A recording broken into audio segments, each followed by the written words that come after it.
Hey, beautiful people, welcome or welcome back to Well with Mika, where we talk real wellness for your real life. I'm Mika, your cultural wellness ally, and today I want to take another step, go a little deeper about men. Because last time we touched on how men and women might respond differently to exercise. So today I want to just give the men some attention, talking about the brothers, the partners, the fathers, the friends in our lives, and how we can support their overall wellness journeys. I mean, because the truth is, when men thrive, families thrive, communities thrive, we all thrive. And the data is clear: men are dying younger, struggling in silence, and often isolated in ways that they themselves don't even recognize. And but there's hope. There's a hopeful part in this, is that we can change it. And we can change it not by nagging. We ain't gonna nag and say we're gonna step in and fix it, but really by partnering. So let's just look at what that actually looks like. Before we move forward, I have to say this. I am not part of the man versus bear camp. Like, I ain't choosing no bear over a man. I'm not doing it, okay? I am more so coming from the perspective of we lift each other up. I am not us versus them, okay? So in the Well with Mika community, we are building each other up. So I just want to lay that foundation before we continue. All right, now let's get back into it. So, because we want to ground this in some facts, that you have to understand that these numbers tell a story that I think we need to hear. Men are statistically more likely to die younger than women. Now, this is not news, right? We've heard this for many years. But they experience heart disease earlier. They're less likely to have regular doctor visits, and the S word rates among men, especially black men, continue to rise. And what really is eye catching is that they're saying, the research is showing, that social isolation increases the likelihood of death by 29%. Loneliness increases it by 26%, and living alone by 32%. Those numbers are comparable to well established risk factors like smoking and obesity. I mean, to me, that is mind blowing. And men, they're particularly vulnerable to that social isolation. And it's not really because they don't need the connection, but because they've been taught not to seek it. And the other part to that might surprise you. I remember when I learned this, it was shocking to me because I know men that think this way, where they think, "Oh, I have a spouse and I have children, so I'm good. Like, I don't need anything else." But it's not enough. Married men, they're more likely than married women to rely primarily on their spouse for emotional support. So that's about 85% of married men. They're turning to their spouse when they have a personal problem, compared to 72% of married women. So women tend to have friendships outside their marriage, while men often don't. Now, this is not to say, for me personally, this is not to say you need to be running outside of your marriage when you have an issue. No, no, no, no, no. That's not it. But you do need to have a wider support system. So men, they often think that, like I said, having a wife and kids means that they have a complete social network. But friendships outside the family, they provide a different kind of support that spouses and kids, they just can't do. And couples with fewer friendships, they experience poorer outcomes, like including higher divorce rates, which is shocking. So when a marriage ends through divorce or death, men who relied only on their spouse and family, they face severe, sometimes deadly isolation. And they literally don't know who to call outside of the family circle. And so when we think about that, so what is that social network? What does that smaller social network actually mean? So studies show that you need about 3 to 5 close friends for optimal well-being. Not acquaintances, but people you actually interact with regularly. Most people have 4 or fewer close friendships, close relationships. And for too many of our men, all of those are family members. And yes, this includes brothers and other siblings, because yes, family bonds are 100% important, but you need a diverse network, both the family and the friends, for optimal health. So having only family support, even close family, it just isn't enough. Friends, they trigger them those, those feel good endorphins in ways that the family just doesn't do. And they provide different perspectives and support. So, try to make sure that you encourage that diversity in the men in your life in terms of their social circle. And for the men, just try to, just expand, broaden that friendship horizon. You know what I mean? So, why is this happening? So, let's just get into the why behind the numbers. But generations, the men have been taught to tough it out, right? You fix things, you don't feel them. So, somewhere in that conditioning, they learn that asking for help, even if it's medical help, emotional support, that means weakness. They were told that that strength means silence. The way for y'all to exhibit strength is to be silent.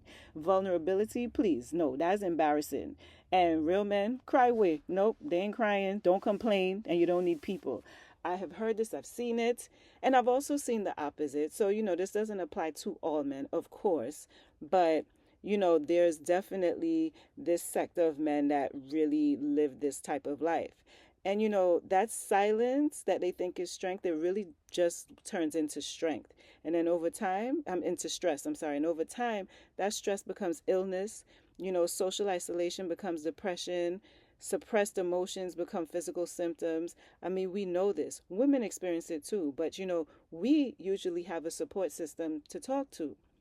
And I think a lot of us, especially women, we get frustrated watching the men in our lives ignore the symptoms or even avoid the checkups.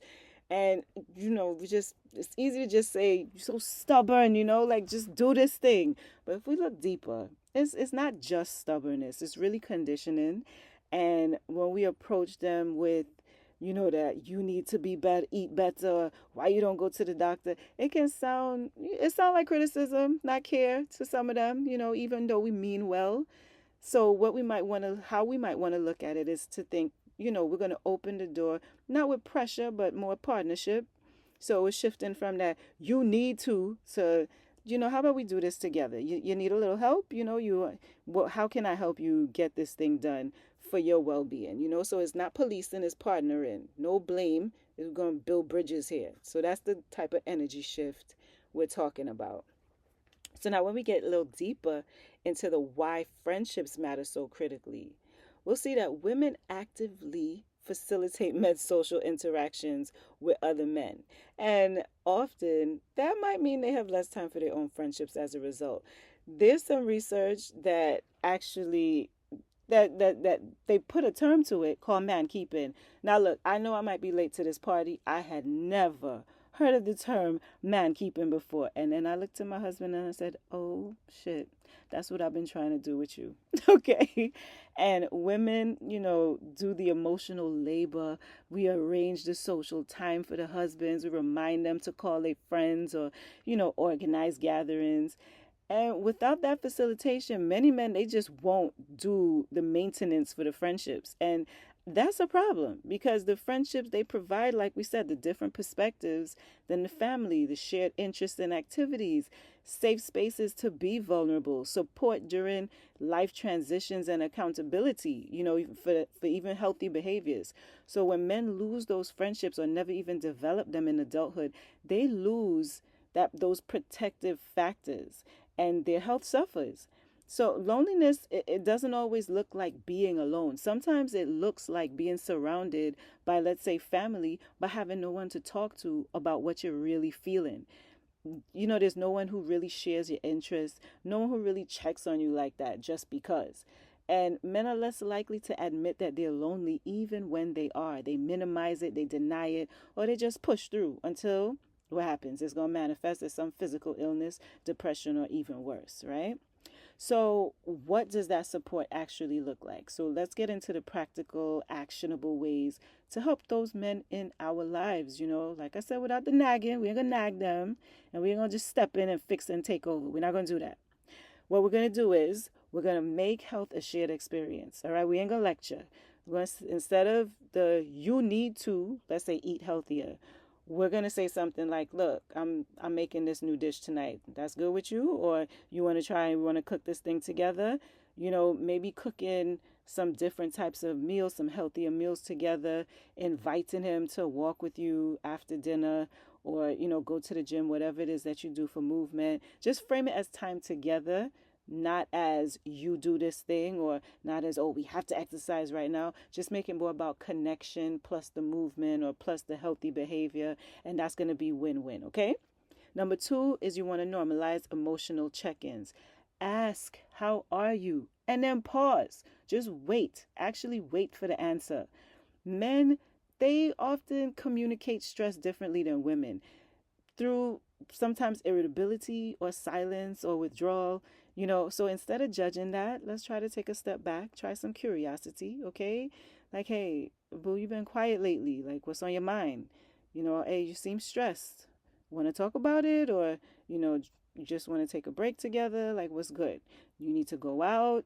Anybody you want to call and hang out with? I'm good, I got the kids. Whatever it is, don't always expect them to open up like you would with your girlfriends. That's the point. Sometimes just being present is enough. Number three, you want to encourage medical care without the shame. So if it's time for a physical or screening, maybe offer to schedule it together. Say, hey, babe, I'm making my appointment. You want me to see if they have any back-to-back slots?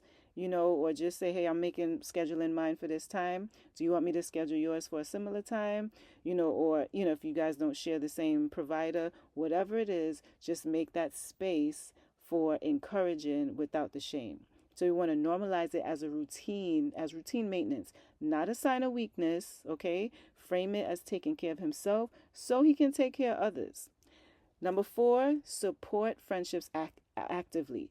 Here's the big one. Encourage the men in your life to maintain the friendships outside the family. Don't give him shit if he wants to hang out with friends, as long as they're good people, okay? If he has old friends that he's lost touch with, suggest that he reach out. Hey, babe, why you don't text, such and such, and see if he wants to go, grab lunch, go to dinner or something. If there's a hobby he used to love, whatever it is, encourage him to pursue it, and even better, to pursue it with people that he likes to hang out with. And the crucial part is that you don't want to make him feel guilty for taking time away from the family to see his friends. Men often feel like prioritizing friendships is selfish. Some men, okay? But remind him, look, it's necessary, babe. I want this for you. Even, so if you've been doing the whole man keeping thing, even if you've been doing that, arranging all his social time, please pull back. All right, take a step back. Start backing off of that gradually, and just encourage him to take ownership. It shouldn't be all on you. Encourage him to take ownership of maintaining his friendships, because it's better for him long term, and it's less emotional drain and labor for you. Number five, support stress relief and rest. Help to create that space for the hobbies, for the laughter, for the rest, not always productivity every minute. Men's mental health often takes a hit because their self-worth is tied to performance, whether it's at work, as providers, as fixers. Just remind them gently that, rest is strength, it's not weakness. And you too, model it yourself. Take the breaks, protect your downtime, show that wellness includes rest. So now, we can't talk about men's health without addressing the emotional side, because depression in men, it doesn't always look like sadness. It can look like anger, it could look like exhaustion, it could look like working nonstop, or emotional numbness. When we only see that surface behavior, we miss the pain that's underneath. And that's why compassion is so powerful and important. It's not about excusing harmful behavior. No one is saying that. It's about recognizing that unhealed men often are hurting men. And, healing, it happens in connection, not isolation. So whether it's, encouraging, whether it's the therapy, whether it's, joining a men's group, or finding a coach, a mentor, just being that safe space, we can help shift the narrative. Just having one honest conversation at a time, we can really start to shift things. And let them know, therapy is not weakness. Talking, having that camaraderie, that bond with friends, that's not weakness. Where us having people that you can open up to and share your honest feelings, none of that is weak. Asking for help is not failure. Admitting you're struggling is actually a brave thing, and it's one of the bravest things that you can do. So, in closing, I just want you to think about these things. The episode is not about choosing sides. It's really about choosing wholeness. Wellness is not gendered. It's we're talking relational in this context.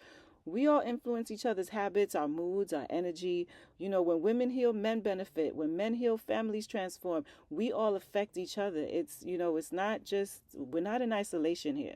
So if we really want community wellness, we have to stop seeing it as my lane versus your lane, and, really start leaning into the shared journey and back to balance type of perspective. Supporting men's wellness, it doesn't mean that women do all the work. It really means creating that culture where men feel safe to care for themselves, to ask for help, to maintain friendships, and to show up fully, not just, like I said, as the providers or protectors, but really as whole human beings.